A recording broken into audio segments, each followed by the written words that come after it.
Welcome to the world of GPU மாமே. GPU தான் பார்த்துட்டு இருந்திருக்கேன். இந்த படத்தோட பிளாட்டை வந்து ஃபர்ஸ்ட் லைட்டாக பார்த்துருவோம். நம்ம ஏகே வந்துட்டு பயங்கரமான ஒரு கேங்ஸ்டரு. ஆனால் அவரோட ஒய்ஃப் வந்துட்டு இந்த மாதிரி இதெல்லாம் விட்டுருங்க, நீங்கள் இருக்கிறது இப்படிலாம் இருந்தால் என் ஃபேமிலிக்கு நீங்கள் வேணாம் அப்படின்னு சொன்னோடனே திரும்பி ஜெயிலில் இருக்காரு. இதெல்லாம் விட்டுட்டு அவர் நார்மலாக வாழ்ந்துட்டு இருக்காரு. ஆனால் வந்து ஒரு பாயிண்ட்ல அவரோட பையனை வந்து பார்க்கணும் அப்படிங்கிறப்ப அவர் பையனுக்கு ஒரு பிரச்சனை நடக்குது. அதனால அவர் பழைய லைஃபுக்கே வர வேண்டியதாயிடுச்சு. இப்போ இதுதான் வந்து பிளாட்டு, இந்த அப்பா மகனுக்கான பாச பிணைப்பு அதுதான். ஆனால் வந்துட்டு இது எப்படி இருந்தது, நல்லா இருந்ததா, அதை பார்க்கறதுக்கு முன்னாடி நம்ம சேனலுக்கு வந்து சப்ஸ்கிரைப் பண்ணிடுங்க. ஸோ இந்த படம் எப்படின்னா ஒரு ஃபேன்ஸுக்கான சம்பவம், ஃபேன்ஸ் சர்வீஸ் அப்படின்னு சொல்லலாம். இங்கே கூட ரிவ்யூ முடிச்சுக்கலாம். ஏன்னா அதுதான் மெயினே வந்துட்டு. ஒவ்வொரு சீனும் வந்துட்டு பயங்கரமாக அந்த தலையோட அந்த படத்துல இருந்து தலையோட இந்த படத்துல இருந்துன்னு சொல்லிட்டு ரெஃபரன்ஸ் அள்ளி தெளிச்சு தூவி விட்டுருக்காரு ஆத்விக்கு. அதாவது எனக்கு என்ன தோணுச்சுன்னா, இந்த கதையை வந்து எழுதிட்டு அதில் ரெஃபரன்ஸ் வச்ச மாதிரி தோணல. ரெஃபரன்ஸ் எல்லாம் வச்சுதான் கதையவே ஒரு உருவாக்கியிருக்காரோ அப்படின்னு எனக்கு தோணுச்சு. அது எந்த அளவு இருக்குன்னா, ஃபுல் அண்ட் ஃபுல் இருந்தாலும் எங்கேயுமே பெருசாக போர் அடிக்காத மாதிரி தான் இருந்துச்சு. மேபி டுவர்ட்ஸ் எண்டு கொஞ்சம் ஓவர் சேச்சுரேட் ஆன மாதிரி தோணினாலும் எங்கேயுமே வந்து பெருசாக வந்து நமக்கு போர் அடிக்கல. இப்போ ரீல்ஸில் இதுல எல்லாம் ட்ரெண்டாக இருக்க நிறைய விஷயங்களை உள்ள வச்சிருக்காரு. இது வந்துட்டு இதுதான் இந்த படத்துக்கு பாசிட்டிவ்னு சொல்லணும், நெகட்டிவ்னு சொல்லணும். ஏன்னா நிறையா லாஃப் அவுட் லவுட் மூமெண்ட்ஸ்லாம் நிறைய இடத்துல வந்துட்டு ஒர்க் அவுட் ஆகிருந்துச்சு. சில ரெஃபரன்ஸ்லாம் வந்து நீங்கள் எக்ஸ்பெக்டே பண்ண முடியாத ஒரு கொலாபெலாம் இருக்குது. அதெல்லாம் நான் எப்படி சொல்கிறதுனே எனக்கு தெரியல. அந்த மாதிரியான நாளும் தேட்டரில் வந்துட்டு டே என்னடா இது அப்படின்ற மாதிரி ஒரு சுச்சுவேஷனில் கத்துற அளவுக்கு ஒரு கொலாப் வச்சுருக்காங்க. அந்த மாதிரி ஒரு ரெஃபரன்ஸ்லாம் இருக்குது. அண்டு நம்ம அஜித் அவர்கள் நடித்த எல்லா படத்தோட ரெஃபரன்ஸும் ஆல்மோஸ்ட் அது இந்த படத்தில் வந்துட்டு கொண்டு வந்துட்டாரு.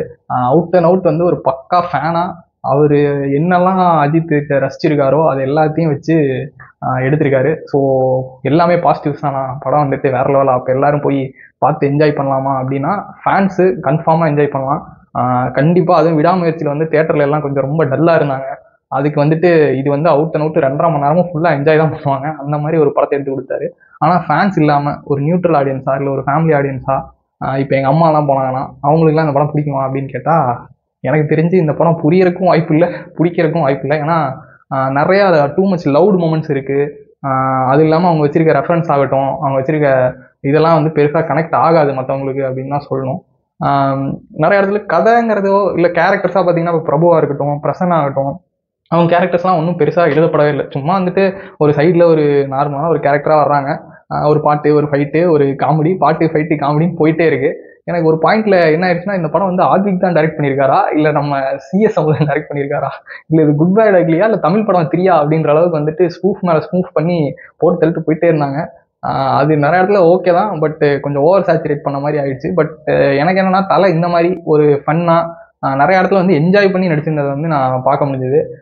ஏன்னா அவர் இந்த மாதிரி ஒரு ஃபேஸை ரொம்ப இறுக்கமா அப்படிதான் வச்சு ரொம்ப நாளாக பார்த்தோம். பட் இந்த படத்தில் அவர் நிறைய இடத்துல வந்து ரொம்ப என்ஜாய் பண்ணியிருக்காரு. ஜிவி பிரகாஷ் படத்துக்கு தேவையானது கொடுத்துருக்காரு. அண்டு நிறையா பாடல்கள் வந்து ரொம்ப சுமாராக தான் இருந்ததுன்னு தான் சொல்லணும். ஆனால் வந்துட்டு வேறு சில பாடல்கள்லாம் படத்தில் செம்மையாக இருந்தது. அதெல்லாம் ஜிவி போடல. நம்ம பழைய படத்துலேருந்து ரெட்ரோ சாங்ஸை நிறையா எடுத்து போட்டு நிறையா ரீல்ஸ் பண்ணியிருக்காங்க. அதெல்லாம் அந்த ரெஃபரன்சஸ் எல்லாமே வந்துட்டு நல்லா இருந்துச்சு, நல்லா ஒர்க் அவுட் ஆச்சு. தேட்டரில் எல்லாரும் என்ஜாய் பண்ணி பார்த்தாங்க. ஆனால் கொஞ்சம் ரொம்ப டூ லவுடாக போயிட்டார் ஜிவி. கொஞ்சம் லைட்டாக ஜாரிங்காக இருக்குது, தலை வலிக்கிற மாதிரி இருக்குது வெளியே வந்தப்போ. அர்ஜுன் தாஸ் இந்த படத்தோட வில்லன். அவர் வந்துட்டு அவருக்கு எழுதின கேரக்டர் வந்து கொஞ்சம் சுமாராக தான் இருந்தது. எப்படின்னா வந்துட்டு இந்த ரெட்ரோ சாங்ஸுக்குலாம் ரீல்ஸ் பண்ணுறவங்க மாதிரி ஒரு கேரக்டர் எழுதி வச்சிருந்தாங்க. ஆனால் வந்துட்டு அதை அவர் நல்லாவே பண்ணியிருந்தாரு அப்படின்னு தான் சொல்லணும். அவருக்கு எழுதி இந்த கேரக்டர் ஒரு 50%, அவர் ஒரு 70%க்கு கொண்டு வந்து வில்லனை ஓரளவு கொஞ்சம் மெனன்சிங்காக காட்டியிருந்தாரு. வேற சில வில்லன்ஸ் அப்படி இப்படி இருக்காங்க, பட் அவங்களாம் ஒன்றும் பெருசாக ஒரு ரோல் இருந்த மாதிரி தெரியல. அண்ட் ஏகே அவர் ஸ்க்ரீன் ப்ரெசன்ஸ் அண்ட் அந்த என்ஜாய் பண்ணி நடிக்கிறது இதெல்லாம் கன்ஃபார்ம் அப்சல்யூட் ட்ரீட் தான் ஃபேன்ஸுக்கு. ஸோ வெர்டிக்ட், இந்த படத்தை நீங்கள் தேட்டரில் போய் பார்க்கலாமா என்னன்னு கேட்டிங்கன்னா, உங்களுக்கு தலை அஜித் பிடிக்கும் அப்படின்னா கண்டிப்பாக வந்துட்டு போய் பாருங்கள். இது வந்து பயங்கர என்ஜாய் பண்ணி பார்ப்பீங்க. இல்லை எனக்கு வந்துட்டு இந்த லாஜிக்லாம் நான் பார்ப்பேன், இந்த மாதிரி எனக்கு ஹீரோயிசம் படத்தில் ஹீரோயிசம் இருந்தால் ஓகே, ஹீரோயிசமே படமாக இருந்தால் எனக்கு பிடிக்காது, நான் அந்த க்ளோஸ் டு ரியாலிட்டி படம் தான் பார்ப்பேன், இந்த மாதிரிலாம் நீங்கள் நினச்சிங்கன்னா இந்த படத்தை அவாய்ட் பண்ணுறது உங்களுக்கும் நல்லது, எல்லாத்துக்கும் நல்லது. So that's it guys. For more videos like, share and subscribe.